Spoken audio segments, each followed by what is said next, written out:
여러분 안녕하십니까, 진성호입니다. 지금 이철희 표창원 초선 의원이 내년 총선을 불출마하겠다고 하면서 민주당 내에 동료가 심상치 않습니다. 마침 이해찬 민주당 대표는 러시아에 출장을 갔다가 돌아왔습니다. 자, 이해찬 대표가 한국에 없는 동안 자리를 비운 사이에 이철희 의원은 이해찬 책임론까지 제기했습니다. 이 모든 상황이 온 데 대해서는 이해찬 대표에게 책임이 있다는 그런 이야기였습니다. 그것도 한겨레 인터뷰에서 한 이야기입니다. 요즘 민주당 의원들은 이낙연 국무총리가 당에 컴백할 날만을 기다리고 있다, 이런 기사들도 나기 시작했습니다.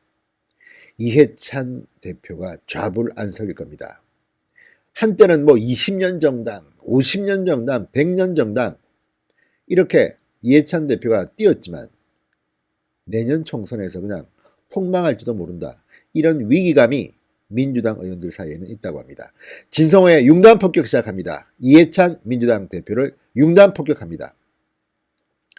제가 여러 번 예상했지만 이해찬 당대표가 이끄는 내년 총선은 민주당에게는 별로 유리할 것이 없습니다. 그래서 이해찬 대표는 그때까지 대표를 하셔야 됩니다. 자, 지금 조국 사태 때문에 민주당 내부가 크게 흔들리고 있습니다. 이 중앙일보 기사를 보면 첫 문장이 이렇습니다.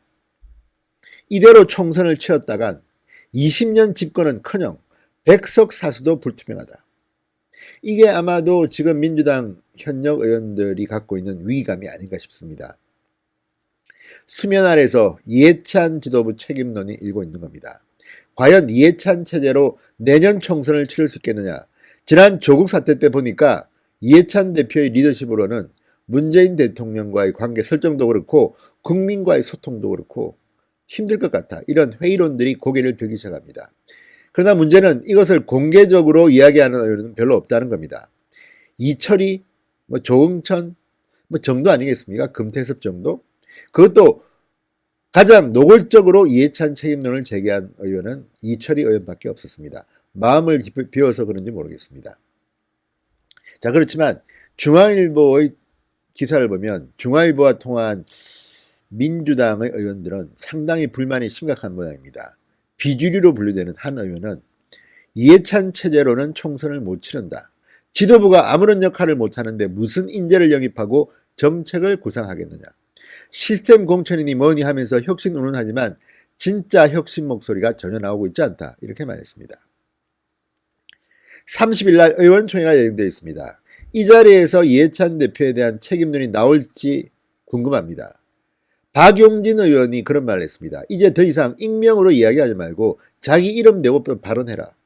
제가 봐도 지금 많은 언론에는 익명으로 이름을 밝히지 않고 이해찬 대표도 비판하고 당도 비판하지만 당당히 자신의 이름을 내걸고 비판하는 의원은 거의 없습니다.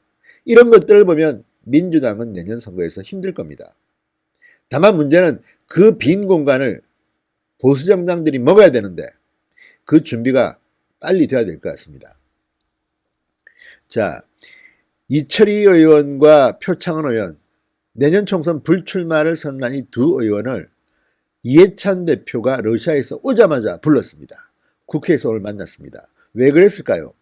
자, 내가 없는 동안 니들이 나가라고 했다며 이런 말을 할까요? 그렇지 않습니다.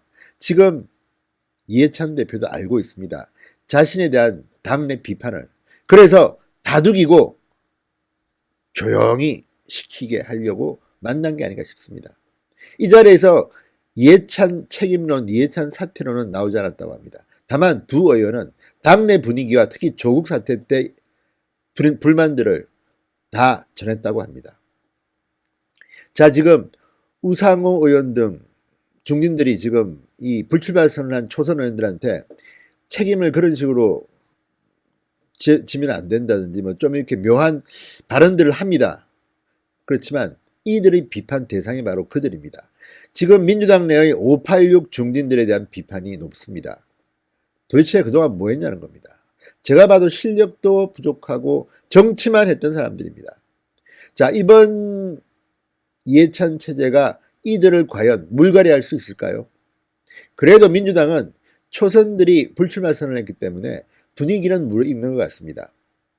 오히려 한국당이 그동안 불출마를 하겠다고 했던 사람들, 박근혜 전 대통령 탄핵 당시 분위기가 안 좋아지니까 다음 총선 때는 안 나오겠다고 공개적으로 밝혔던 사람들이 요즘은 나가겠다고 이야기를 한다고 합니다.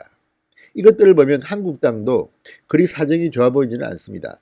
그래도 황교안 대표 책임론을 꺼내는 사람은 없습니다. 아니, 있을지 모르지만 거의 없습니다. 아직까지 황교안 대표는 카드를 꺼내지 않았기 때문입니다. 사실 지금이 한창 정기국회가 열리고 하기 때문에 지금 현역 의원에 대해서 센 발언을 하기는 힘들 겁니다. 그렇지만 11월쯤에는 뭔가 황교안의 대안이 나와야 될 것 같습니다. 지금 좌파들은 어떻게 하면 황교안 잡아먹을까 눈에 불을 켜고 있습니다. 얼마 전에도 패스트트랙 수사를 받는 의원들에게 공천 가산점을 준다는 문제로 황교안이 하루 만에 말을 바꿨다, 이런 기사들이 나는데 오늘 황교안 대표가 한마디 했습니다. 나는 한 번도 그런 말을 한 적이 없다. 그러니까 지금 어떤 식으로든지 꼬투리만 잡히면 공격을 하지만 아직까지 황교안 대표에 대한 책임론, 그런 건 없습니다. 오히려 무서워할지도 모릅니다. 아직까지 카드를 꺼내지 않았기 때문입니다. 상당히 정차게 준비하시기 바랍니다. 반면 이해찬 대표는 지금 바늘방석일 겁니다. 요즘 나오는 기사 중에 하나가 이낙연 총리의 컴백설입니다. 언제쯤 당으로 들어올까? 이낙연이 돌아와야지 내년 총선에 희망이 보인다는 의원들이 많다고 합니다. 그만큼 이해찬 대표 간판으로는 힘들다는 반증이 아니겠습니까? 자, 이해찬 대표는 당 중진이고 대단한 정치 공력이 있었던 것을 아는데 요즘 좀 이상합니다. 왜 문재인 대통령에 대해서 비판을 못하는지. 결국은 문재인 대통령에 대한 비판을 못하는 여당, 그렇게 해서 뜨거운 물속의 개구리 같은 신세로 전락할 겁니다. 지금 이해찬 대표 때문에 당이 힘들다는 말을 하는 민주당 의원들은 많지만 공개적으로 이름을 드러내놓고 비판하는 사람들은 거의 보지 못했습니다. 이게 바로 안 되는 정당의 특징입니다. 두고 보십시오. 내년 총선에서 민주당은 상당히 어려울 겁니다. 게다가 요즘 이 공수처법 때문에 또 불만이 많다고 합니다. 야 3당이 이제 민주당을 믿지 않습니다. 선거법부터 바꾸고 난 뒤에 하겠다는 공수처법부터 먼저 하겠다고 하니 이것 또한 조국 때문이 아니냐. 신뢰가 이미 깨졌습니다. 요즘 야 3당이 부쩍 문재인 대통령 비판하는 횟수가 늘어가고 있습니다. 이제 서서히 문재인 대통령은 문재인 지지층부터 기저에서 붕괴되기 시작했습니다. 오늘은 정교조조차도 문재인 대통령의 시정연설 때문에 비판을 했습니다. 자, 이런 좋은 분위기 속에 보수 정치가 대한민국의 미래를 책임질 정치 세력으로 빨리 자리 잡도록 노력해야 할 것 같습니다. 어쨌든 이해찬 대표 상당히 힘들 것 같습니다. 진성호의 융단 톱격이었습니다. 여러분 감사합니다.